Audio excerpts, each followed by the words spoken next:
우리 함께 하나님 말씀 보시겠습니다. 함께 보실 하나님 말씀은 요한복음 5장 17절에서 20절까지 말씀입니다. 요한복음 5장 17절에서 20절까지 말씀, 우리 한 절씩 교독하시겠습니다. 예수께서 그들에게 이르시되 내 아버지께서 이제까지 일하시니 나도 일한다 하시매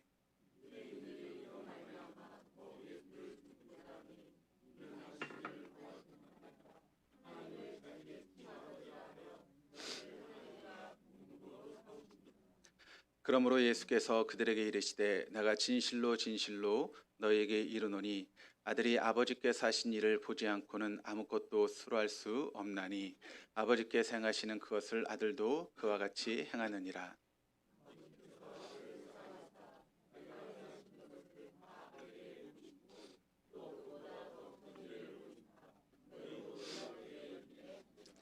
아멘. 할렐루야. 우리 하나님 날마다 새 일을 행하시는 분이십니다. 믿으십니까?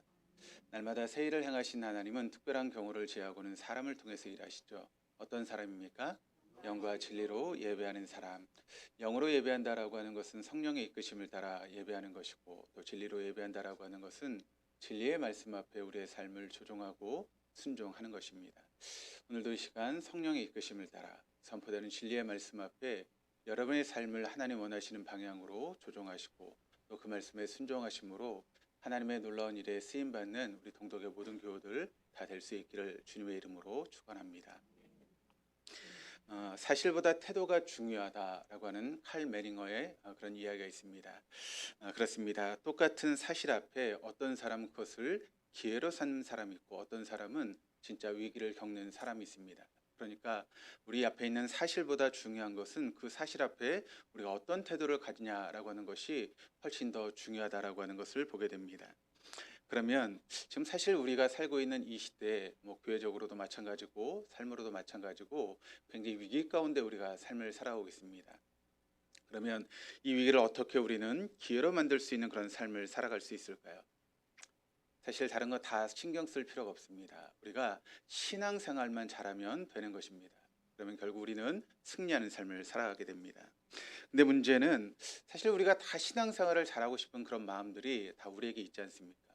그래서 좀 더 신앙생활을 잘하고 또 믿음으로 온전히 승리하기를 원하는 그런 마음들이 다 우리에게 있습니다. 그런데 그것이 잘 되지 않는다라고 하는 것이 사실 우리에게 문제가 있는 것이죠. 그렇다면 어떻게 하면 우리가 신앙생활을 잘할 수 있을까요? 오히려 답은 간단합니다. 중요한 것을 먼저 하면 되는 것입니다. 신앙생활 가운데 가장 중요한 것을 우리가 먼저 하게 되면 우리는 신앙생활을 잘할 수 있는 것입니다. 그러면 우리 그리스도인들에게 있어서 가장 중요한 것은 무엇이겠습니까? 우리가 함께 나눴던 것처럼 주일 성수, 또 11조 생활, 또 목장 참석, 또 봉사, 또 영혼 구원을 위한 전도의 모습, 그런 모든 여러 가지 것들이 있지 않습니까? 그런 모든 것들이 다 중요하지만 성경이 우리에게 가장 중요하다라고 가르치는 것은 무엇이겠습니까? 우리가 성경을 알아야 그 성경에서 가장 중요한 것을 알 수 있게 되는데 성경에서 우리에게 뭐라고 말씀하고 있는지 우리가 찾아봐야 되겠죠. 마태복음 22장 34절에서 40절까지 말씀을 우리 한번 같이 한번 읽어보시겠습니다. 예수께서 사두개인들로 대답할 수 없게 하셨다함을 바리새인들이 듣고 모였는데 그 중에 한 율법사가 예수를 시험하여 묻되 선생님, 율법 중에서 어느 계명이 크니이까? 예수께서 이르시되 내 마음을 다하고 목숨을 다하고 뜻을 다하여 주 너희 하나님을 사랑하라 하셨으니 이것이 크고 첫째 되는 계명이요 둘째도 그와 같으니 내 이웃을 내 자신같이 사랑하라 하셨으니 이 두 계명이 온 율법과 선지자의 강령이니라. 자, 마태복음 22장 34절에 40절까지의 말씀을 우리가 정리해 보면 예수님께서 이 말씀을 통해서 우리 신앙생활 가운데 가장 중요한 것이 무엇인지를 우리에게 밝히고 있습니다. 그것은 무엇인가 하면 바로 하나님 사랑과 이웃 사랑, 이 두 가지가 우리 신앙생활 가운데 가장 중요한 것이다라고 하는 것을 우리 주님이 말씀하고 있는 것이죠. 그러니까 사실 우리가 다른 것은 잘 못한다 할지라도 이 두 가지만은 확실하게 될 때 우리는 신앙에 성공하는 삶을 살아갈 수 있다는 것입니다. 이 하나님 사랑과 이웃 사랑을 다시 두 글자로 요약하면 어떤 단어로 이야기할 수 있을까요? 하나님 사랑과 이웃 사랑을 두 글자로 요약하면 그것은 바로 관계라고 이야기할 수 있습니다.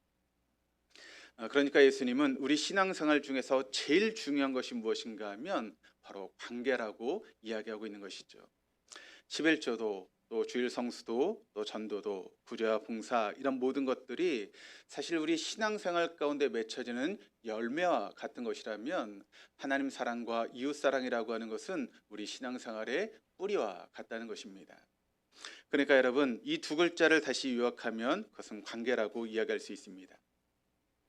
우리가 지난 한 달 동안 신앙생활의 생명줄, 안전벨트에 대해서 함께 말씀을 나눴습니다.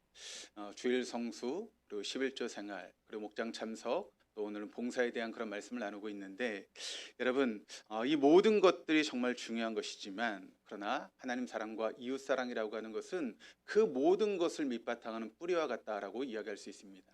예를 들어서 우리가 11조에 대한 말씀을 지난 시간에 나눴습니다. 어떤 사람이 여러분 11조를 할 수 있습니까? 월급을 많이 받는 사람이 여러분 11조를 하겠습니까? 아니면 교회 생활을 오래 한 사람이 11조를 하겠습니까? 우리가 11조를 할 수 있는 사람은 어떤 사람인가 하면 하나님이 누구신지를 분명하게 아는 사람이 바로 11조 생활을 할 수 있는 것입니다. 만군의 주인 되신 여호와 차바오트의 하나님, 그리고 한번 맺은 언약을 신실하게 지키시는 여호와 하나님이라고 하는 그 하나님을 우리가 바로할 때 우리의 삶 가운데 물론 물질의 어려움이 있고 물질의 공고함이 있다 할지라도 우리가 11조 생활을 할 수 있게 되는 것이죠. 그러니까 하나님에 대한 분명한 믿음이 있는 사람이 11조도 하고 헌금 생활도 할 수 있다는 것입니다. 여기 한 가지를 우리가 더 추가하다면 지난 시간에 말씀을 나눴던 것처럼 그렇게 드려졌던 11조 헌금은 여러분 어떻게 사용돼야 됩니까? 바로 언약 공동체를 굳건하게 세우는 데 사용해야 되고 우리 주변의 어려운 이웃들을 돌보는 데 사용되는 것이 바로 11조와 헌금의 모습이다라고 하는 것을 이야기하는데 그것이 바로 하나님 사랑과 이웃 사랑이라고 우리가 요약할 수 있는 것입니다. 11조 너무나 중요합니다. 주일 성수 너무나 중요합니다. 그러나 그것은 우리가 나타나는 열매라고 이야기할 수 있다면 그것을 열매 맺게 하는 뿌리는 바로 하나님 사랑과 이웃 사랑이라고 이야기할 수 있습니다.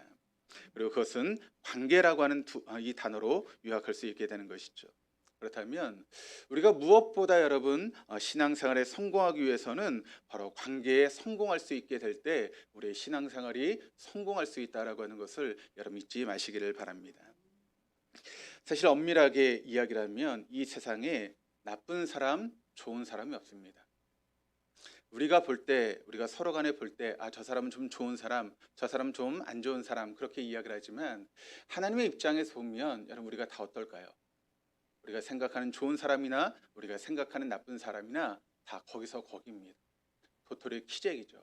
우리가 잘났다고 내가 좀 좋은 사람이라고 이야기를 하지만 하나님 입장에서 보면 여러분 다 마찬가지입니다.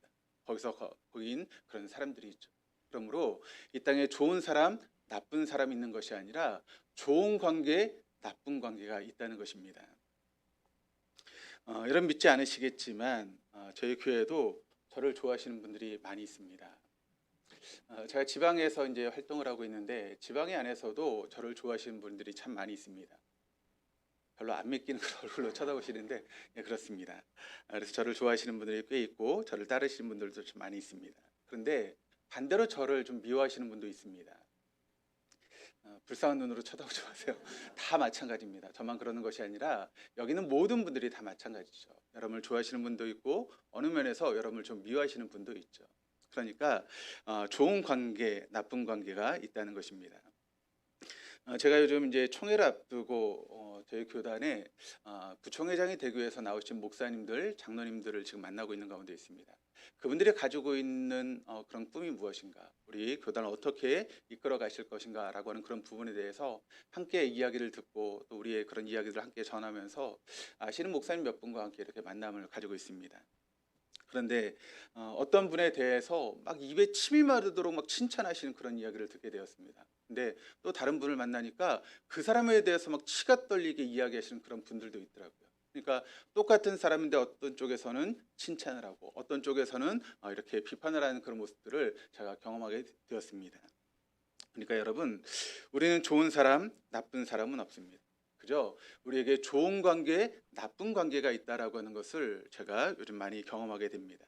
그러니까 이 말은 다른 모든 것을 성공해도 관계에 실패하면 우리 인생이 실패하게 되는 것이죠. 예를 들어서 목사 부총회장이 되겠다라고 나오신 분이 이렇게 관계를 잘못 맺어서 어떤 관계에선 좋은 관계지만 또 다른 편에서 나쁜 관계가 있다면 그분이 원하는 것을 이루지 못할 것입니다. 두루 다 좋은 관계를 유지하게 될 때 그분이 그가 이루는 그런 꿈을 이룰 수 있는 그런 삶을 살아가게 되는 것이죠. 우리가 믿음이 좋다, 혹은 성경을 많이 알고 있다, 또 봉사를 열심히 하고 기도도 많이 하고 있다라고 할지라도 여러분 우리가 그 관계에서 실패하게 되면 결국 우리의 신앙은 실패할 수밖에 없다라고 하는 것을 여러분 잊지 마시기를 바랍니다. 그래서 여러분 사단이 우리를 공격할 때 무엇을 가지고 우리를 공격할까요? 바로 이런 관계의 문제를 가지고 우리를 공격하는 것이 바로 사단의 모습이라는 것입니다. 다른 것 다 성공해도 관계의 문제가 생기기 시작하면 한순간에 모든 것이 다 무너져 내릴 수밖에 없기 때문에 그런 것이죠. 그래서 사단은 우리의 관계 문제를 가지고 우리를 공격하고 우리를 실패하도록 그렇게 만들고 있다는 것입니다. 예를 들어서 한번 부부의 관계를 한번 생각해 보시기를 바랍니다. 여러분 그 남편이 됐든 아내가 되었든 근본적으로 여러분 그 사람이 달라졌습니까? 비슷하죠. 사람이 그렇게 쉽게 변하는 것이 아니기 때문에 물론 조금씩은 변할 수 있지만 근본을 보게 되면 그 근본은 그렇게 변하지 않는다는 것입니다. 그런데 여러분 그 남자 여자가 처음 만나서 여러분 사랑을 하고 결혼을 앞두고 있을 때 어떤 마음을 가지고 여러분 결혼했습니까? 너 없으면 못 산다라고 하는 그런 마음을 가지고 우리가 부부의 연을 맺고 살아온 것 아니겠습니까? 그런데 여러분 지금은 어떻습니까? 너 때문에 못 살겠다라고 인생을 살아가는 것이 부부의 모습일 때가 얼마나 많이 있습니까? 그렇게 너 없으면 못 살겠다라고 생각하고 시작했던 그 관계가 너 때문에 못 살겠다라고 하는 그런 관계로 틀어지게 되어질 때 부부가 어려움을 당하고 가정이 깨어지는 것을 우리가 보게 됩니다. 그것은 부부의 관계뿐만 아니라 목회자와 성도의 관계도 마찬가지입니다. 성도와 목회자의 관계가 틀어지기 시작하면 여러분 교회가 어려움을 당하고 문제가 생기는 것을 우리가 보게 되지 않습니까? 그러므로 우리에게 가장 중요한 것은 무엇인가 하면 이 관계의 문제라고 하는 것이 얼마나 중요한지를 우리가 다시 한번 알게 되는 것이죠. 만약 여러분과 저의 관계가 좋은 관계라고 하면 제가 선포하는 말씀이 귀에 잘 들릴 것입니다. 그런데 만약 여러분과 저의 관계가 깨어지기 시작하면 아무리 제 설교를 들어도 은혜가 되지 않을 것이고 우리가 그것 때문에 시험을 당하는 문제가 생기게 되는 것이죠. 그러므로 우리의 신앙에 여러분 성공이 이루려면 관계가 필요하다라고 하는 것을 알 수 있게 됩니다. 그런데 여러분 우리의 믿음이 자랐는가 안 자랐는가 그것은 무엇을 통해서 우리가 알 수 있을까요? 성경의 지식을 우리가 많이 가지고 있으면 우리의 믿음이 자라겠습니까? 그렇지 않죠. 성경의 지식에 대해서 1등이라고 이야기할 수 있는 사람이 누구인가 하면 예수님 당시에 바리새파 사람들입니다. 그들은 토시 하나 틀리지 않을 정도로 성경을 달달 외우고 있는 그런 사람들이었습니다. 그런데 예수님께서 그들을 향해서 어떤 말씀을 하고 있습니까? 이런 독사의 새끼들아라고 그들을 책망하시는 그런 모습을 우리가 보게 되죠. 그렇게 성경을 달달 외우고 있는데도 불구하고 예수님께 그런 책망을 듣고 있었던 것이 바로 바리새인들이었다는 것입니다. 그러면 우리의 신앙의 연수가 30년, 50년 그렇게 깊어지면 깊어질수록 우리의 믿음이 성장하는 것이겠습니까? 그것도 아닙니다. 우리의 신앙이 성장하기 위해서는 관계가 점점 성공할 때 우리의 믿음이 자라갈 수 있게 된다라고 하는 것을 여러분 잊지 마시기를 바랍니다. 그래서 마태복음 22장 40절 말씀이 우리에게 이렇게 증거합니다. 이 두 계명이 온 율법과 선지자의 강령이니라. 그러니까 예수님이 두 가지 율법에 대해서 이야기를 하고 있는데 그것이 바로 모든 율법, 그러니까 성경에 나오는 모든 율법과 선지자를 통해서 전파됐던 모든 이야기들의 중심이 된다라고 이야기할 수 있는 것이죠. 그러면 그 두 계명이 무엇입니까? 39절에 이야기를 하고 있는데 둘째도 그와 같으니 내 이웃을 내 자신같이 사랑하라 하셨으니 무슨 말인가요? 하나님과의 올바른 관계, 결국 하나님 사랑이 첫째 계명이라면 바로 이웃들을 사랑하는 둘째 계명, 그것은 별개의 문제가 아니라 그것은 하나로 연결된 문제라는 것입니다. 그러니까 하나님 사랑과 이웃 사랑은 같은 것이다라고 하는 것을 예수님께서 우리에게 말씀하고 있는 것이죠. 매년 이제 4월이나 5월 초가 되면 우리 유초등부 아이들이 교회 옥상에 토마토도 심고 상추도 심고 하는 그런 행사랍니다. 올해는 아이들이 너무 바빠요. 축구 교실도 가야 되고 또 꿈꾸미 준창단도 찬양해야 되고 그러다 보니까 아이들이 옥상에 그래서 심지 못했습니다. 올해는 그래서 저하고 저희 집사람이 토마토, 뭐 고추, 상추를 이제 심어놨습니다. 근데 여러분, 그것들이 잘 열매 맺혀서 토마토 열매를 맺으려고 하면 가장 중요한 것은 무엇일까요? 바로 뿌리입니다. 뿌리가 잘 내려야 여러분 아름다운 열매를 맺을 수 있게 되는 것이죠. 그러니까 뿌리가 얼마나 튼실하냐 거기에 따라서 열매는 저절로 맺혀지게 되는 것입니다. 하나님 사랑과 이웃 사랑은 바로 뿌리와 열매 같다라고 하는 것을 여러분 잊지 마시기를 바랍니다. 내가 진정으로 하나님을 사랑한다. 그렇다면 그 사랑에는 저절로 어떤 열매가 맺혀지게 될까요? 바로 이웃 사랑이라고 하는 열매가 저절로 맺혀질 수밖에 없다는 것입니다. 그런데 여러분, 내가 하나님과의 관계가 어떠한지를 점검하려면 무엇을 통해서 우리가 점검할 수 있을까요? 바로 이웃과의 관계를 보면 내가 하나님과 어떤 관계인지를 알 수 있게 된다는 것입니다. 왜냐하면 하나님 사랑이 뿌리라면 이웃 사랑은 열매이기 때문에 뿌리가 튼튼하면 열매는 저절로 맺혀지는 것 아니겠습니까? 그런데 만약 열매가 맺혀지지 않는다면 그것은 뿌리의 문제일 수 있는 것이죠. 우리 주변을 보게 되면 하나님을 사랑한다라고 이야기하면서 실제로 이웃과의 관계가 엉망인 분들이 종종 있는 것을 보게 됩니다.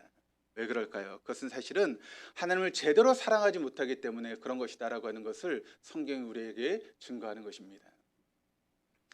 사실 그런데 여러분 우리가 이웃을 사랑한다라고 하는 것, 여러분 그것이 쉬운 문제입니까? 우리에게 이웃을 사랑할 수 있는 능력이 있다고 여러분 생각하십니까? 어느 때는 남편과 아내도 제대로 사랑하지 못하고 심지어는 자식까지 사랑하지 못하는 것이 우리의 모습인데 어떻게 피 한 방울 섞이지 않은 이웃을 우리가 사랑할 수 있겠습니까?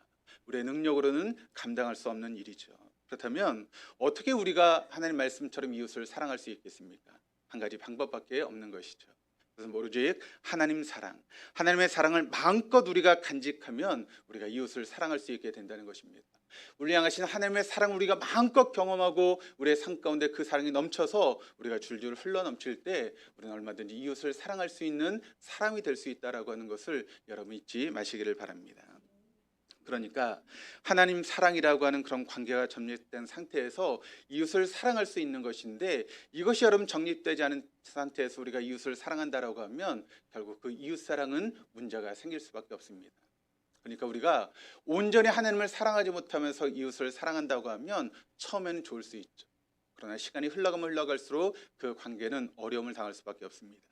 1년이 지나면 그 사랑이 시들 수밖에 없고 2년이 지나면 문제가 때문에 비틀어지게 되고 3년이 지나면 그렇게 좋았던 관계가 원수가 되어지는 그런 모습들을 여러분 우리 주변에서 얼마나 많이 경험할 수 있습니까? 그러므로 하나님과의 관계라고 하는 뿌리가 얼마나 튼튼한가, 이것은 우리 신앙생활 가운데 가장 중요한 부분이라고 하는 것을 여러분 잊지 마시기를 바랍니다. 그러므로 항상 우리의 신앙을 점검하시면서 내가 하나님과의 관계가 어떤 관계 속에 있는지를 항상 여러분의 신앙을 점검해 보시길 바랍니다. 하나님과 우리의 관계가 지금 튼튼한 관계 속에 있는가, 내가 정말 하나님을 사랑하고 있는가, 하나님의 사랑을 내가 경험하면서 신앙생활을 하고 있는가, 항상 여러분의 삶을 점검해 보시기를 바랍니다. 하나님과 관계가 분명한 사람은 반드시 이웃의 관계라고 하는 열매가 우리 삶 가운데 풍성하게 맺혀질 수 있기 때문에 그런 것입니다. 다시 말씀으로 돌아와서 첫 번째 뭐라 그랬습니까? 내 마음을 다하고 내 목숨을 다하고 내 뜻을 다하여 주 너희 하나님을 사랑하라 하였으니, 하나님과의 관계가 너무나 중요한데 그럼 하나님을 어떻게 사랑해야 된다라고 성경이 우리에게 말씀하고 있습니까? 네 마음을 다해서 내 목숨을 다해서 내 뜻을 다해서 그렇게 사랑하라고 이야기하고 있는데, 여러분 이 말씀을 들으시면 여러분 어떤 생각이 드십니까? 네 마음을 다하고 목숨을 다하고 뜻을 다해서 하나님을 사랑해야 된다. 이 사실을 이제 이 말을 듣다 보면 우리 마음 가운데 찾아오는 감정은 어떤 감정인가 하면 절망감이 찾아옵니다. 왜 그런가 하면 차라리 뭐 11조를 하고 주일 성수를 하고 뭐 봉사하고 목장 참석을 해라, 그런 것을 우리에게 이야기를 하면 그래도 좀 들을 수 있을 것 같은데, 그런데 그게 아니라는 거예요. 내 마음을 다하고 내 목숨을 다하고 내 뜻을 다하라. 뜻을 다하라고 하는 것은 우리의 모든 뜻은 다 죽이고 하나님의 뜻에 우리를 100% 맞춰야 된다는 것입니다. 내 생각을 죽이고 내 방법을 죽이고 온전히 하나님 말씀하는 대로 거기에 맞춰서 우리가 순종하는 삶을 살아가야 된다라고 하는 그런 이야기인데, 여러분 그게 쉬운 일입니까? 여러분 어떠십니까? 정말 여러분의 뜻을 다 죽이고 하나님의 뜻에 온전히 순종할 수 있는 그런 마음들이 여러분에게 있으십니까? 그것은 참 쉽지 않은 부분이죠. 그죠? 11조를 해라, 뭐 주일 성수를 해라, 눈에 보이는 것을 이야기를 하면 그래도 눈에 보이는 것은 우리가 할 수 있지 않습니까? 그런데 내 마음을 다하고 목숨을 다하고 뜻을 다하라, 네 생각을 죽이고 방법을 죽이고 온전히 하는 말씀에 순종하는 삶을 살아가라라고 하는 것은 그렇게 쉽지 않은 그런 부분이기 때문에 오히려 이런 말씀을 들으면 들을수록 우리 안에 절망감이 생기고 또 그것이 더 깊어지면 분노의 마음이 우리 마음 가운데 생기게 되는 것입니다. 아니, 나한테 마음을 빼고 목숨을 빼고 뜻을 빼면 내게 뭐가 남는 게 하나도 없는 것처럼 느껴지기 때문에 그렇죠. 그럼 마치 우리가 하나님 말씀에 순종해서 로봇처럼 살아가야 되는, 세상 재미, 세상 즐거움들 다 버리고 그저 하나님 말씀에 순종하는 그런 삶을 살아가라고 하면 여러분 그렇게 살아가실 분들이 얼마나 있겠습니까? 그러면 이렇게 어려운 일들, 어떻게 보면 우리에게 불가능한 그런 일처럼 보이는 일들을 왜 주님께서 우리에게 말씀하고 있는 것일까요? 주님께서 우리에게 이런 명령을 하실 때 보면 반드시 둘 중에 하나입니다. 하나는 무엇인가 하면 주님의 성품과 관련된 그런 부분이든지 아니면 주님의 사역에 관련된 그런 부분들인지 둘 중에 하나의 그런 부분에서 주님께서 우리에게 명령하시는 것을 보게 되는데, 첫 번째 주님의 성품에 대한 그런 부분들을 우리가 보게 되면 바로 주님이 그런 분이시기 때문에 우리에게도 그렇게 하라라고 말씀하고 있는 것이죠. 예를 들어서 거룩에 대한 부분 한번 생각해 보시길 바랍니다. 주님께서 우리에게 거룩하라라고 말씀하셨는데 그냥 너희 거룩해야 돼 그렇게 말씀하셨습니까? 뭐라고 말씀하시죠? 내가 거룩하니, 내가 거룩하니 너희도 거룩해야 된다라고 말씀하고 있죠. 그러니까 주님의 성품이 거룩이기 때문에 우리에게도 요구하는 것이 바로 거룩이다라고 하는 것을 말씀하고 있습니다. 성경의 말씀을 보면 우리가 하나님의 형상대로 지음받은 존재라고 이야기를 하고 있습니다. 주님의 형상대로 지음받았다라고 하는 말의 의미는 여러분 어떤 의미겠습니까? 바로 주님과 우리가 같은 성품을 지니고 있다라고 하는 그런 의미의 말씀인 것이죠. 물론 그 성품이 우리의 죄로 인해서 깨어지긴 했지만 그러나 우리가 만들어졌을 때는 주님과 같은 성품으로 지음받은 존재라는 것입니다. 그래서 하나님이 거룩하시면 우리도 거룩한 것이고, 하나님이 사랑이시면 나도 사랑인 것이고, 하나님이 공의이시면 나도 공의인 것입니다. 하나님과 나는 같다는 것입니다. 하나님과 성품이 같은 존재가 바로 믿음을 가지고 있는 그리스도인이라고 하는 것을 여러분 믿으시기를 바랍니다. 두 번째는 주님의 사역과 관련이 있습니다. 주님께서 우리에게 명령을 하고 있죠. 네 마음을 다하고 목숨을 다하고 뜻을 다하여 주 너희 하나님을 사랑하라 라고 말씀하고 있는데, 주님께서 그렇게 명령하실 때는 먼저 그렇게 하시고 우리에게 하라고 말씀하시는 그런 경우들이 대부분이라는 것입니다.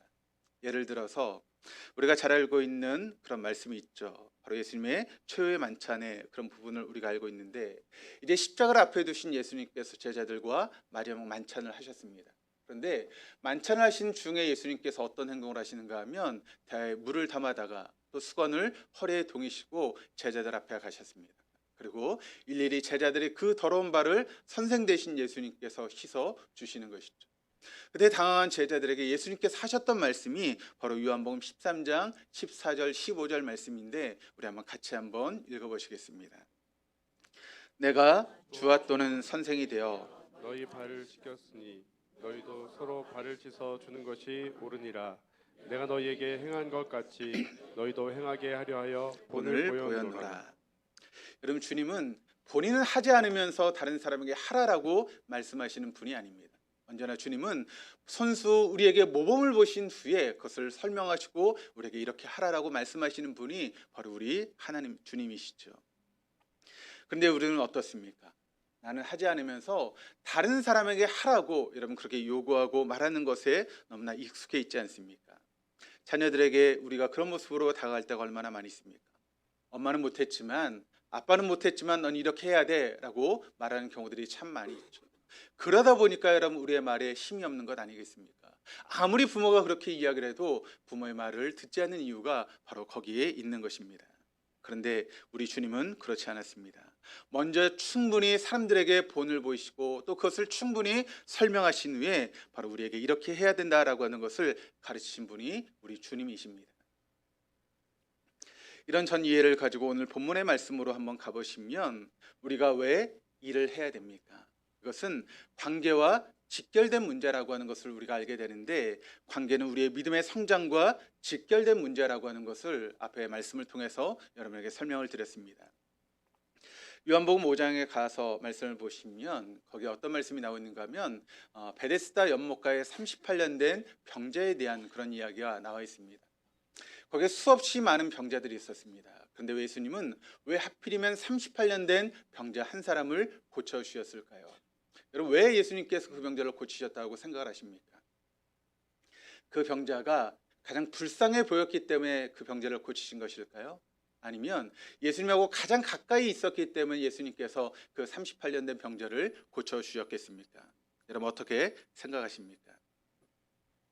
이 질문에 답하기 위해서 우리에게 필요한 것은 성경적인 사고가 필요하다는 것입니다. 다른 말로 이야기하면 계시 의존적인 사고가 우리에게 필요하다는 것이죠. 예를 들어서 병자가 불쌍하다, 혹은 그 병자가 제일 가까이 있었다, 이런 것은 어떤 것을 이야기하는가? 이것은 추리적인 사고라는 것입니다. 내 머리를 굴려서 나름대로 추론하는 것이죠. 이랬겠지 저랬겠지 하면서 우리가 추론을 이끌어내서 이것이 정답이라고 이야기를 하는데, 실상 그것은 정답이 아니고 내 생각일 뿐입니다. 그럼 어떻게 해야 됩니까? 믿음의 사람은 계시 의존적인 사고를 해야 되는데, 쉬운 말로 이야기를 하면 성경적인 사고를 해야 된다는 것입니다. 그러니까 이런 질문을 우리가 받게 되는가, 혹은 이런 질문이 우리의 마음 가운데 떠오르게 될 때 즉시 우리가 해야 될 일은 무엇인가 하면 성경이 뭐라고 이야기하고 있는가라고 하는 것을 우리가 살펴봐야 되는 것이죠. 그러니까 어떤 질문이 있습니다. 그러면 그 질문에 그 내용만 보는 것이 아니라 전후를 살펴보면서 성경은 뭐라고 말씀하고 있는지 그 말씀을 우리가 찾을 수 있어야 된다는 것입니다. 그런 이런 훈련들이 우리에게 필요하다는 것이죠. 요한복음 5장 19절에서 20절까지 말씀을 같이 한번 읽어보시겠습니다. 그러므로 예수께서 이르시되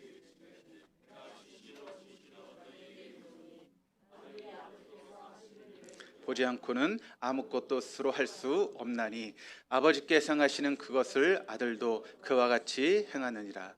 아버지께서 아들을 사랑하사 자기가 행하시는 것을 다 아들에게 보이시고. 그러니까 예수님께서 지금 38년 된 병자를 고치신 이유는 하나님 아버지께서 그렇게 하라고 말씀하셨기 때문에 예수님께서 순종하셨다라고 하는 것을 우리에게 보여주고 있습니다. 한번 그날의 여러분 모습을 한번 여러분 머릿속으로 한번 그려보시기를 바랍니다.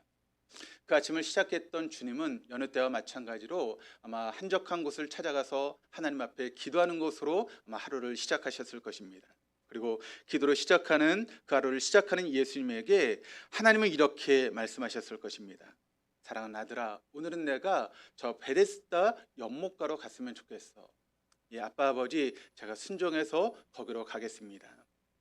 거기에 많은 사람들이 있습니다. 또 많은 병자들이 그 자리에 모여 있었습니다. 그때 하나님은 또 예수님에게 이렇게 말씀하셨겠죠. 저기 38년 된 병자가 보이니? 네, 보여 아빠. 그러면 그 병자를 좀 고쳐주렴. 예수님은 즉시 그 아버지의 말씀에 순종해서 그 병자를 고쳐주셨다는 것입니다. 이것이 바로 요한복음 5장 1절로 9절까지의 말씀이죠. 이 부분에 대해서 요한은 쭉 설명을 이어가면서 요한복음 5장의 말씀을 통해 설명을 이어가는데, 그렇다면 이 사건이 담고 있는 의미는 무엇인가? 우리가 그것을 찾을 수 있어야 되겠죠. 이 사건을 통해 우리가 배우고 알아야 될 것이 무엇인가에 대해서 우리가 말씀을 찾아봐야 되는데, 17절 말씀이 우리에게 이렇게 증거하고 있습니다. 우리 한번 같이 한번 읽겠습니다. 예수께서 그들에게 이르시되 내 아버지께서 이제까지 일하시니 나도 일한다 하시매. 자, 이 말씀을 통해서 우리 주님이 뭐라고 말씀하고 있습니까? 우리 하나님은 지금도 일하시고 계시는 하나님이시다라고 하는 것을 우리에게 말씀하고 있습니다. 천지 창조 이후에 아무것도 하지 않는 그런 분이 아니라 지금도 여전히 일하시는 분이 바로 우리 하나님이시다라고 하는 것을 예수님이 우리에게 밝히 보여주고 있는 것이죠. 이사야 62장 1절 말씀이 이렇게 증가합니다. 나는 시온의 의가 빛같이 예루살렘의 구원이 햇빛같이 나타나도록 시온을 위하여 잠잠하지 아니하며 예루살렘을 위하여 쉬지 아니할 것인즉. 그러니까 하나님은 지금도 쉬지 않고 일하시는 분이 바로 우리 하나님이시라는 것입니다. 우리 믿음의 성도들이 그 신앙을 잘 지켜나갈 수 있도록 지금도 일하시며 우리를 지키시고 인도하시는 분이 우리 하나님이시다라고 하는 것을 여러분 믿으시기를 바랍니다. 그러면 예수님은 또 어떠하십니까? 다시 17절 말씀을 보시면 예수께서 그들에게 이르시되 내 아버지께서 이제까지 일하시니 나도 일한다 하시매. 예수님도 지금도 일하시고 있다는 것입니다. 지금도 우리를 위해서 일하시는 분이 바로 우리 주님이시다라고 하는 것을 예수님이 밝히고 있는 것이죠. 19절 말씀을 같이 한번 읽어보시겠습니다. 그러므로 예수께서 그들에게 이르시되 내가 진실로 진실로 너에게 이르노니 아들이 아버지께서 하신 일을 보지 않고는 아무것도 수로할 수 없나니 아버지께서 행하시는 그것을 아들도 그와 같이 행하느니라. 육신을 얻고 이 땅에 오셨던 예수님은 이 땅을 쉬지 않고 일하셨습니다. 왜 그렇게 쉬지 않고 일하셨을까요? 바로 하나님께서 그렇게 일하셨기 때문에 우리 주님도 쉬지 않고 일하셨다는 것이죠. 그런데 예수님께서 일하심의 사역의 원칙이 무엇인가 오늘 말씀을 통해서 우리에게 이야기하고 있는데 그것은 무엇인가 하면 예수님은 아버지께서 하시는 것을 보고 그대로 따라했다라고 하는 것을 예수님이 우리에게 밝히고 있는 것이죠. 그러니까 예수님이 자기의 마음대로 당신의 뜻대로 일하신 것이 아니라는 것입니다. 하나님께서 무슨 일을 하시는지 하나님께서 어떤 일을 하셨는지 그것을 보고 그대로 따라하셨던 분이 바로 우리 주님이셨다라고 하는 것을 오늘 말씀이 우리에게 증거하고 있습니다. 그래서 예수님이 요한복음 10장 30절 말씀을 통해 어떤 이야기를 하고 있습니까? 나와 아버지는 하나다라고 이야기하고 있지 않습니까? 일은 열심히 하는데 예수님과 하나님이 다르다면 여러분 그것은 심각한 문제가 되는 것이죠. 얼마나 많은 사람들이 하나님의 일을 한다고 하면서 하나님의 뜻과 상관없이 일하는 사람들이 여러분 얼마나 많이 있습니까? 하나님의 일을 한다고 하면서 자신의 욕망과 욕심을 위해서 일하는 사람들이 우리 주변에 얼마나 많이 있습니까? 그러나 우리 주님은 그렇지 않았습니다. 온전히 당신의 뜻을 내려놓고 하나님께서 이끄시는 대로 하나님께서 보여주신 대로 하나님께서 인도하시는 대로 일하셨던 분이 우리 주님이시기에 주님은 나와 하나님은 하나다라고 그렇게 말씀할 수 있었던 것입니다. 그렇습니다. 아버지신 하나님이 들려주시는 대로 보여주시는 대로 이끄시는 대로 그대로 따라하시면서 아버지와 하나님은 예수님은 하나다라고 그렇게 말씀하고 있는 것이죠. 사실 그 아버지 하나님은 우리의 눈으로 볼 수 없습니다. 그런데 예수님께서 인간의 몸을 입고 이 땅에 오셔서 예수님이 행하셨던 그 일들을 우리가 보게 되면 하나님은 이런 일을 행하시는 분이시구나. 하나님은 이런 분이시구나. 하나님은 우리가 이런 일을 할 때 기뻐하시는 분이구나라고 하는 것을 예수님의 그 삶을 통해서 우리가 경험하고 배우고 알 수 있게 된다는 것입니다. 빌립이 어느 날 예수님에게 찾아와서 이렇게 묻습니다. 예수님, 하나님 아버지를 우리에게 보여주십시오. 그때 예수님이 빌립에게 뭐라고 말씀하고 있습니까? 빌립아, 나를 보았으면 아버지를 본 거야. 나를 보았으면 아버지가 어떤 분이신지를 나를 통해서 보게 되는 것이고 알게 되는 것이고 깨닫게 되는 것이다 라고 하는 것을 빌립에게 말씀하고 있는 것이죠. 나를 보면 하나님을 본 거야. 예수님은 아버지 일을 하시면서 아버지신 하나님을 더 알아가고 하나님과 하나가 되어갔다라고 하는 것을 공생의 모습을 통해서 알 수 있게 되는 것입니다. 그러니까 예수님이 일하셨던 이유는 그 사역을 해나가면서 하나님을 더 깊이 알아갈 수 있게 되었던 것이고 그분과 하나가 되어지는 그런 것들 이를 통해서 경험할 수 있게 되었다는 것입니다. 제가 그래도 저희 지방에 이제 담임 목사로 이제 있었던 지가 10년이 넘었습니다. 10년이 넘어가면서 그래도 지방의 목사님들을 많이 알고 있는데 이렇게 임원에 들어가서 이렇게 임원을 하고 또 같은 임원하시는 그 목사님과 같이 일을 하다 보니까 이분이 이런 분이구나라고 하는 것을 제가 알게 되었습니다. 그 전에 이제 겉으로 보여주는 모습만 보고 알게 됐는데, 근데 실제로 같이 일을 하다 보니까 이 목사님 이런 성향을 가지고 있고 또 이런 분이구나라고 하는 것을 제가 느끼고 알게 되었습니다. 여러분, 우리가 이야기를 할 때 부모의 심정을 우리가 언제 알 수 있게 된다라고 이야기를 합니까? 부모의 심정을 언제 깨닫게 되죠? 우리가 부모가 될 때 부모의 심정을 알게 되지 않습니까? 그러면서 내가 부모님에게 어떻게 잘못했는지 깨닫게 되는 것이죠. 말을 듣지 않는 자식들을 보면서 우리 부모에게 내가 이런 삶을 살아왔구나라고 하는 것을 우리가 경험하게 되는 것 아니겠습니까? 그래서 자식을 키워보면서 우리는 부모의 심정을 알 수 있게 되는 것이죠. 그렇다면 우리가 하나님은 어떻게 알 수 있을까요? 눈에 보이지 않는 하나님은 우리가 어떻게 알 수 있을까요? 그것은 바로 내가 아버지의 일을 할 때 우리는 그때 비로소 하나님을 알아갈 수 있게 된다는 것입니다. 예수님은 3년 반 동안의 공생의 삶을 마치시고 하나님의 나라로 돌아가셨습니다. 지금 뭘 하고 계실까요? 히브리서 12장 2절 말씀을 보니까 이렇게 이야기를 합니다. 믿음의 주요 온전하게 하신 이인 예수를 바라보자. 그는 그 앞에 있는 기쁨을 위하여 십자가를 참으사 부끄러움을 개의치 아니하시더니 하나님 보좌 우편에 앉으셨느니라. 예수님이 이 땅의 공생의 사역을 마치시고 지금은 하나님 보좌 우편에 앉아 계시다라고 이야기를 하고 있습니다. 그것으로 끝일까요? 아닙니다. 에베소 1장 22절로 23절 말씀이 또 이렇게 이야기를 합니다. 또 만물을 그의 발 아래 복종하게 하시고 그를 만물 위에 그의 머리로 삼으셨느니라. 그는 그의 몸이니 만물 안에서 만물을 충만하게 하신 이의 충만함이니라. 그러니까 예수님은 하나님 보좌 우편에 앉아 계실 뿐만 아니라 지금도 구원받은 우리들의 머리가 되셔서 우리와 함께 일하시는 분이 바로 예수님이다라고 하는 것을 우리에게 말씀하고 있습니다. 그렇다면 그분이 우리의 머리가 되었다라고 하는 것은 어떤 뜻을 가지고 있는 것일까요? 우리 갈라디아서 2장 20절 말씀을 같이 한번 읽어보시겠습니다. 내가 그리스도와 함께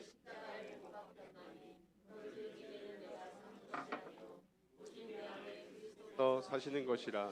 이제 내가 육체 가운데 사는 것은 나를 사랑하사 나를 위하여 자기 자신을 버리신 하나님의 아들을 믿는 믿음 안에서 사는 것이라. 자, 갈라디아서 2장 20절 말씀이 어떤 이야기를 하고 있습니까? 예수님이 우리의 머리가 되었다라고 하는 것은 어떤 의미를 가지고 있는 것인가 하면 내가 내 뜻대로 살아가는 것이 아니라 내 안에 계신 예수님의 뜻대로 삶을 살아가는 것이 머리 대신 예수님의 모습이라는 것이죠. 여러분, 우리의 모든 행동은 뭐가 여러분 명령을 내립니까? 머리에서 명령을 내려서 우리 몸이 따라가는 것 아니겠습니까? 그렇다면 여러분, 그리스도의 몸으로서 어떤 삶을 살고 있습니까? 혹시 우리가 머리가 되어 사는 그런 삶을 살고 있지는 않습니까? 내 방법대로 내 생각대로 내가 하고 싶은 대로 그렇게 역시 여러분 삶을 살고 있는 것 아닙니까? 주님께서 원하시는 것은 이런 삶인데 내 자존심 때문에 여러분 그 말씀을 순종하지 않고 내 방법대로 내 생각대로 그렇게 삶을 살고 있지는 않으십니까? 주님이 머리라고 이야기하면서 우리가 그렇게 말씀대로 순종하지 않는 그런 삶을 우리가 살고 있는 것은 아닌가? 우리는 5분 후에 내 인생을 알 수 없습니다. 내게 무슨 일이 일어날지 알지 못한 채 삶을 살아갑니다. 그러나 걱정하지 않아도 됩니다. 나의 아버지 되시는 그분께서 온전히 내 삶을 지켜주시고 인도하실 것을 우리가 신뢰한다면 걱정할 필요가 없는 것이죠. 결국 모든 것을 합력해서 이루실 그 하나님, 우리에게 최후 승리를 주시는 하나님을 우리가 의지할 때 어떤 상황 가운데도 걱정하지 않는 것입니다. 이런 이야기가 있죠. 걷는 놈 위에 누가 있습니까? 뛰는 놈이 있죠. 뛰는 놈 위에 누가 있습니까? 나는 놈이 있습니다. 그러면 나는 놈 위에 누가 있는지 아십니까? 나는 놈 위에는 붙어있는 놈이 있습니다. 아무리 여러분 날개짓을 하며 힘들게 해도 붙어있으면 그가 가는 곳에 가고 싶은 대로 갈 수 있게 되는 것이죠. 여러분 인생 피곤하게 사시지 마시기를 바랍니다. 편안하게 사는 방법이 얼마든지 있습니다. 바로 구원받은 우리를 인도하시는 그 하나님, 그 하나님께 우리가 붙어있기만 하면 우리 인생은 얼마든지 편안하게 인생을 살아갈 수 있습니다. 모든 걱정, 근심, 걱정 모든 것들을 다 주님 앞에 내려놓고 주님 앞에 붙어있기만 하면 우리의 삶을 이끌으시고 인도하신 하나님 안에서 얼마든지 하나님 주신 평안 가운데 삶을 살아갈 수 있는 것이 믿는 그리스도인들의 모습인 것이죠. 말씀을 정리합니다. 오늘 교회를 무너뜨리는 사단의 전략 역시 무엇인지 아십니까? 바로 성도들로 하여금 사역을 하지 못하도록 방해하는 것이 바로 사단의 계략입니다. 1500년 전에 종교개혁을 통해서 무엇을 우리에게 주어졌습니까? 성경을 평신도에게 주었던 것이 첫 번째 종교개혁의 모습이었다면 제2의 종교개혁은 우리에게 무엇을 돌려줘야 됩니까? 바로 사역을, 사명을 돌려줘야 한다는 것입니다.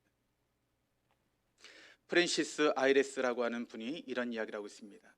세례를 받은 사람은 그가 목사 안수를 받았든지 받지 않았든지 간에 그는 이미 사역자다. 혹시 여기 세례 안 받으신 분 계십니까? 다 세례 받으셨죠. 그럼 여러분 어떤 분들입니까? 그리스도 안에서 사역자라는 것입니다. 목사 안수를 받았든 안 받았든 그것은 중요한 것이 아닙니다. 내가 장로가 되었든 아니든 상관이 없습니다. 내가 어떤 직분이 있든 아니든 상관이 없습니다. 우리가 그리스도 예수 안에서 세례를 받은 존재라면 우리는 하나님 안에서 사역자, 우리를 사역자로 부르신 그 하나님의 뜻을 여러분 깨달을 수 있기를 바랍니다. 그럼 어떻게 올바른 사역자로 우리가 살아갈 수 있습니까? 정리해 보면 중요한 것을 먼저 하는 것입니다.